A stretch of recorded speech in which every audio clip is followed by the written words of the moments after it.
多謝主席。我講嘅係動物權益。人類會得為自己爭取公道，我哋識得去抗議示威、搞革命，但係動物就唔會講嘢，動物不會發聲，係但求我哋為佢爭取一啲基本嘅權利。我希望呢個議會就唔係話係人企起身講嘢都指住笑話啊拉布。我亦都希望呢個議會係會真正支持我提出嘅修訂，就係漁護署160萬嘅人道毀滅動物嘅費用，因為呢個真係唔需要嘅。160萬對政府嚟講，咩狗牛真係一條毛都冇啦，一定。但係對整個動物權益嘅運動嚟講，就意義深遠嘅。你話冇咗嗰160萬咁，但係要有動物被人道毀滅嘅時候就點呢？當然有辦法啦。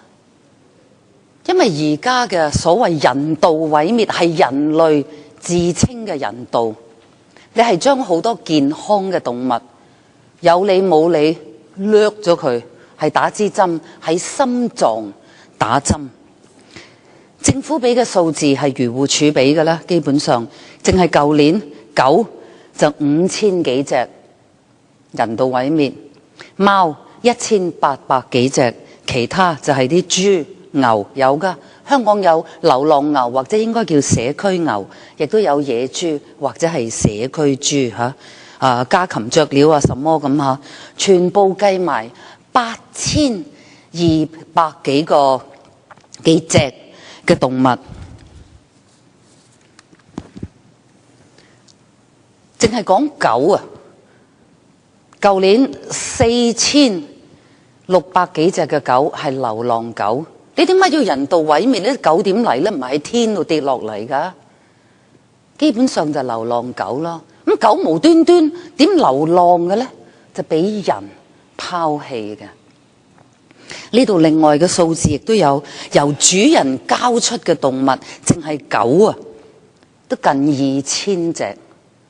你真係整件事嘅偽善係令人即係不堪想像嘅。被人道處理嘅動物，呢啲咁嘅字眼，呢啲咁嘅委婉嘅講法，人道處理被，你咪即係謀殺。我問漁護署攞數字，有幾多隻嘅動物，尤其是貓狗啦，當然係喺健康嘅情況之下係被人道毀滅嘅呢？個答案係我哋冇保留呢一類嘅數字。咁大家知咩事？尤其是係狗啊，你睇下，你捉到嘅流浪狗同埋主人一齊交出嚟嘅嗰兩個數字夾埋7500隻狗咁上下，其中被人道毀滅嘅係5300幾400隻。一去到漁護署係九死一生，咁你仍然會問話，喂，你都講到幾千隻嘅貓狗，咁點算呢？你如果冇咗啲錢，嗱，漁護署嘅講法呢，就話，而家人道毀滅一隻動物100幾蚊嘅咋，其實好平嘅咋，佢越嚟越高呢，只不過係因為被殺嘅動物係少啊。即係你咁樣除一除佢呢，就係120-130蚊咁上下嘅啫。我就唔信漁護署日常嘅開支係攞唔到，因為非常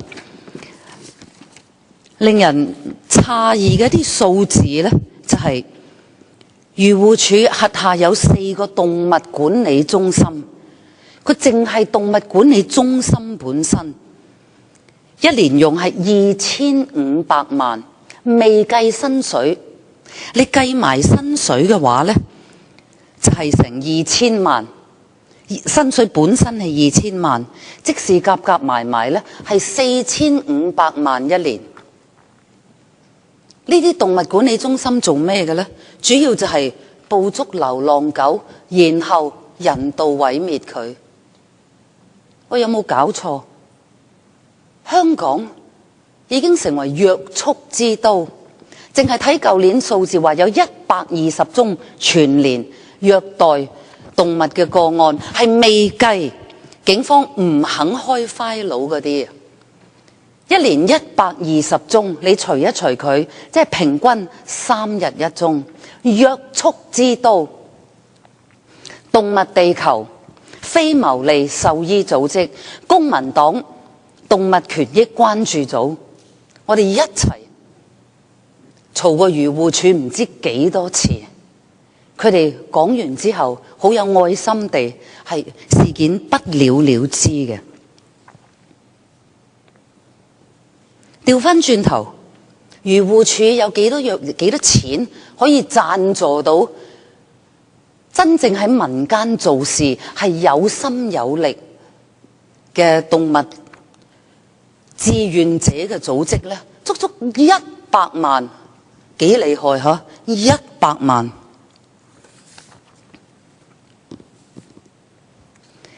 嗱，就千祈唔好話啊！你跟住你以下要講嘅政策，同你要求話取消不接受，係完全撇除漁護署160萬人道毀滅費，未來1年啊，有乜關係呢？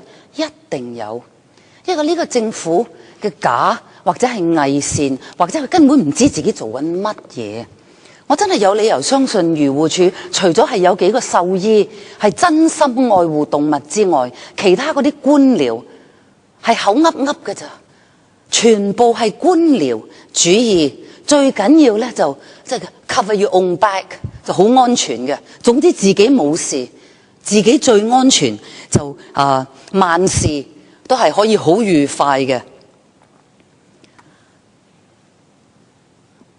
前幾年就話有審計署講呢，你漁護署做得唔好啊，嗰啲虐待動物啊嗰啲情況下，就失驚無神。舊年係啦，佢就自己整咗啲話防止虐待動物啊什麼咁，係139B 嗰條條例嗰度加嘢啦。好，我哋從此呢，就邊個係買賣或者繁殖動物呢，我哋就搞好多嘢，罰到佢呢。嚇親佢哋，等以後都冇呢件事。就整件事，你越係咁樣做呢，你就係越多香港貓狗嘅繁殖嘅問題。然後一俾人投訴啊，俾人拉啊，將啲貓狗掉晒佢啊，又唔知掉去水邊啊、山邊，唔知咩事，又多啲流浪狗，然後再去漁護署就人道毀滅佢，即係一個惡性循環嚟嘅。你知唔知自己做緊咩嘅咧？嗰個什麼貓狗繁殖攞牌嗰度啊，係搞笑嘅。第一個牌就係俾寵物店，咁啊寵物店啱啦，我哋唔話人衣食好有理先。第二個牌咧就俾嗰啲直情係繁殖場。嗱，香港現有都有嘅，我亦都不排除有啲真係幾好嘅啦，好大地方俾啲狗走嚟走去啊咁。咁第二個呢兩個都仍然係可以接受，跟住嗰啲就嚇死你啦！你養嘅少於4隻可以繁殖嘅狗，你就可以攞呢一種牌，又或者係一次過嘅牌。咩叫一次過嘅牌呢？你有隻狗養咗係唔少於4個月，你就可以賣佢噶咯。但係你賣嘅過程呢，之前啊就要攞個牌先。喂，有冇搞錯？呢個政府講到明叫人哋做個負責任嘅寵物主人，然後話你有狗啊，要賣都得，問政府攞個牌先。你真係有冇搞錯？你真係有隻狗係有愛心嘅、負責任嘅，點解係賣佢啊？但係大家都心知肚明，賣唔賣關你鬼事？我真係賣，我使咩同政府攞咩牌？我根本都唔使話你知咩叫賣啫。我同我朋友之間，我識佢或者朋友嘅朋友，佢俾封利是我啫嘛，係我生日禮物得唔得啊？你點證明啊？佢俾現金我，你搵嚟講呢個政府即係嗰種由頭到尾，總之做一場大龍鳳，有好大堆嘅文字嘅嘢俾大家睇到，我有嘢做啊啦，根本就唔 work 嘅。你知我知大家知，但係調轉頭咧，你就變相縱容一啲人啊！本來就冇諗過話養貓養狗啊，或者係狗啊嚇，而家淨係講狗先繁殖嘅。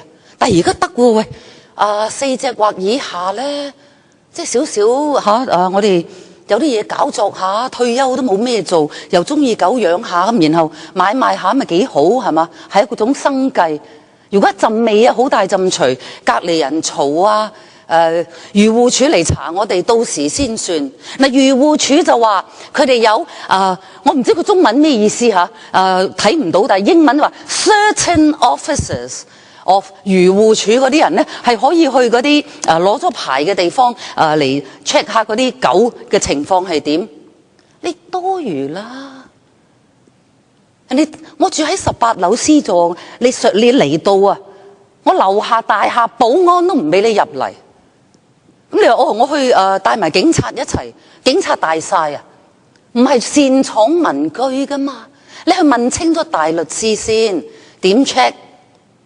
你好，我哋去法庭搜查令，你攞得嚟，我啲狗都唔知掟晒去邊啦。我已經清理晒現場啦，你講乜嘢啫？你簡直將香港即係將呢件事變咗一個行業。即係等於有一樣嘢本來係犯法嘅，但係政府唔知點解管唔到咧，就好啦，姑且俾你稍為合法，係將整件事合法化。打人係犯法嘅，唔知點解拉唔到嗰個壞人。而家以後咧就打人一次過打一下咧就都可以算數，攞牌就得啦。或者係打4次，但係4次都輕輕地嘅，亦都可以攞個牌，係合法打人嘅。有冇咁樣嘅道理嘅咧？你係越嚟越製造得多嘅被遺棄嘅流浪嘅動物，然後就拎去漁護署話對唔住，我哋係要人道處理佢哋。你個整個念頭係錯噶啦。而政府嗰句口號，我正話都提過，話做個什麼有責任感的寵物主人，你呢個念頭係錯噶。寵乜嘢物？嗱，呢個局長你喺呢度就未必關你事吓。我講緊嘅係漁護署，係 under 高永文局長嗰邊嘅吓，食環食衛嗰邊嘅。咩寵物主人？你淨係個寵字已經完全誤導。一隻動物如果受寵啊，仲使乜講權益啫？佢仲他條過你，佢仲享受過你。